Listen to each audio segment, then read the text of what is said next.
I'm back, kiddos. Got called down to the office. Actually, I'm not even at school. I went into the kitchen and got a drink of water.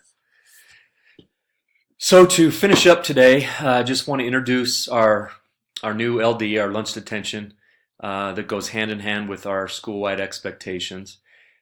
Take a few minutes, kind of explain this, give a couple of examples, make sure, just like our expectations from yesterday, that we are all on the same page as we look to improve all around student behavior at Fossil Ridge Intermediate School.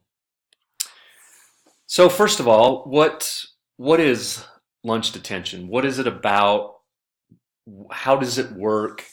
What's the process? So first of all, just quite simply, as we look right here, LD is devised as a means to address inappropriate behaviors, behaviors that are disruptive, behaviors where whatever a student may be doing at the time do not meet the school-wide expectations that we talked about yesterday.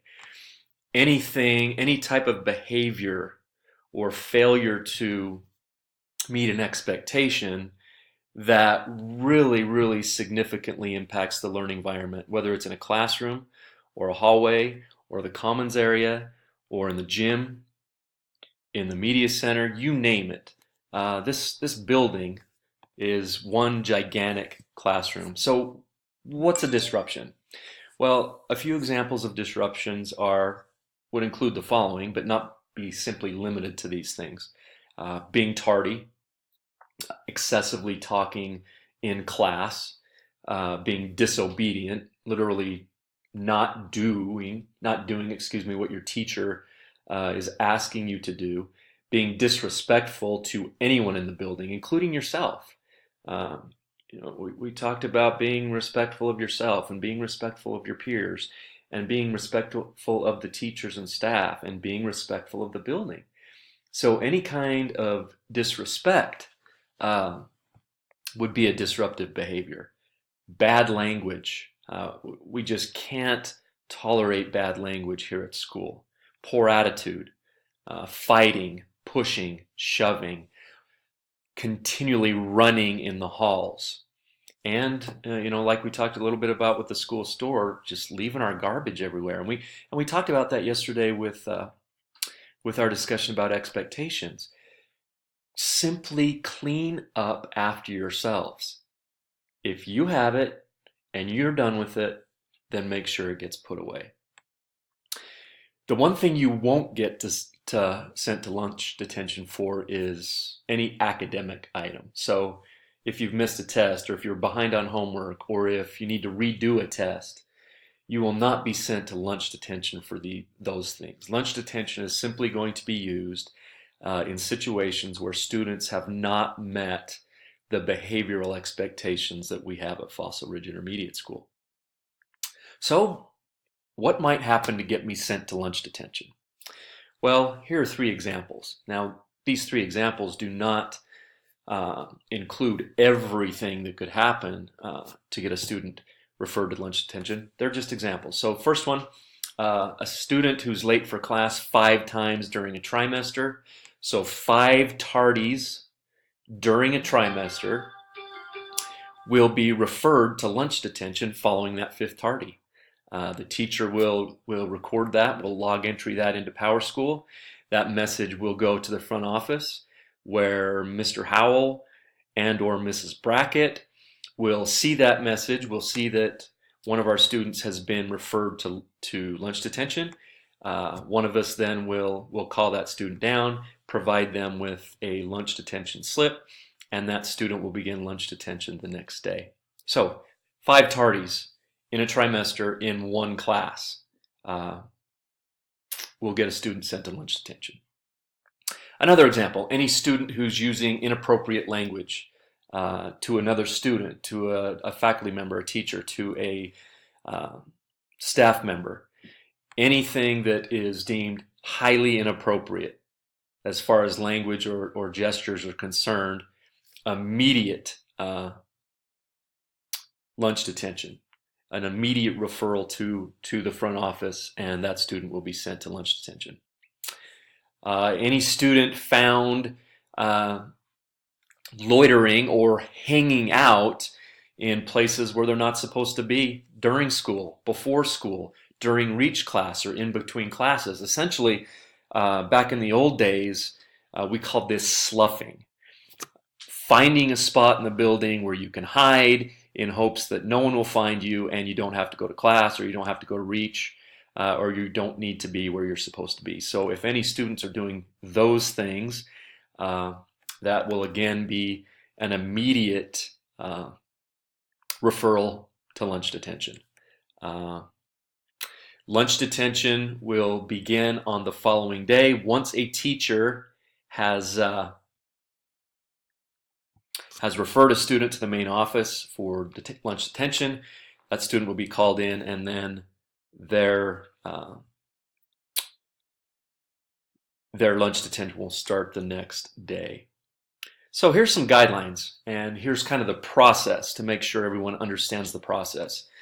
First of all, once an expectation is not met, or once something has happened that we've just talked about, the teacher will immediately, or the administrator, or the resource officer, or the counselor, or the administrative staff, or a custodial member of the staff, will immediately let that student know that they are going to be referred to lunch detention. Then that person will immediately log that in to PowerSchool. The administration will get that, and from there the administration will take over. The administrators, Mrs. Brackett or myself, will call the student down to the office, issue them a detention slip, and that detention slip will ensure that the student knows exactly where they're going to be, exactly when they're supposed to be there, and that slip will also be taken home so that the parents understand what has happened, why the student is in lunch detention, and then that slip will come back signed to be given to Mrs. Brackett or Mr. Howell. Number two, we just talked about this one. Teacher, once the infraction occurs, the teacher will log that into PowerSchool.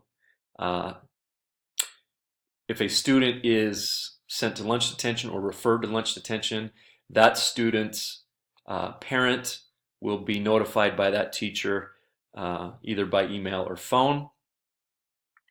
And any student who receives lunch detention and has received the lunch detention notice or slip from Mr. Howell or Mrs. Brackett will then report to room 401 when the lunch bell rings. So if you have first lunch, as soon as that lunch bell rings, if you're in lunch detention, you will immediately report to room 401. If you are in second lunch and that bell rings and you're in lunch detention, as soon as that bell rings, you will immediately report to room 401. So just some general ideas here, some general indicators, clarification. Detention will be served only during lunch. This is not an in-school suspension. This is a detention during lunchtime. All students assigned to lunch detention will be in there for a mandatory period of 5 consecutive days. While in lunch detention for those 5 consecutive days, students will participate in character building activities with either Mrs. Morris or Mrs. Randall that focus on, you guessed it, respect. Respecting yourself, respecting the school, respecting your peers, respecting teachers and faculty members, and so on and so forth. Any student who is late to a lunch detention or skips a lunch detention will add 1 more day to their assigned lunch detention. So if you have the 5 days and you miss, then you still have to make that up, and you'll have another day. Any student who causes a disturbance during detention will be immediately removed from the lunch detention room and referred directly to the front office. Students will eat their lunch in the lunch detention room. Students will not be allowed to leave the detention room until dismissed by either Mrs. Morris or Mrs. Randall. Again, any student who is absent from school will need to make up their detention on the next school day that they are present at school. And any student late for 3 detentions will be required to attend a mandatory conference with a parent or guardian, a counselor, and one of the administrators. So, there you have it, kiddos. Yesterday we talked about expectations and consequences that go with those expectations. And now today we've reviewed those items and have now introduced you to our new lunch detention program and process. So a couple of things to just make sure everyone is aware of. If a student is referred for lunch detention, that lunch detention will be a mandatory 5 consecutive days. So no matter why you are sent to detention, no matter who sends you to lunch detention, every single one of you who is referred to lunch detention will have a 5 consecutive day lunch detention attendance that they will have to take care of. Once that's done, everything's over with and we move on. The tardies will end at the trimester. So a student who has 4 tardies in second trimester and then has a tardy, the first week of third trimester will not be referred to lunch detention. The 5 tardies will be per trimester. The other thing with the tardies is we're not going to look back from today. So the tardies will start Monday. So from Monday on, throughout the remainder of the trimester, tardies will count towards lunch detention. If you have any other questions about our school-wide expectations or the purpose of Fossil Ridge Intermediate School, or in this case, questions about the process and program of lunch detention, ask a teacher. Any one of your teachers can help you out. Ask the front office staff. You can ask a counselor, an administrator.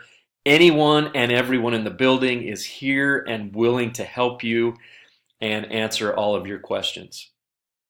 So again, like I said yesterday, let's continue to move forward and make this school even better than it already is, keeping in mind that every day is a great day to be a T-Rex. Be excellent, kiddos.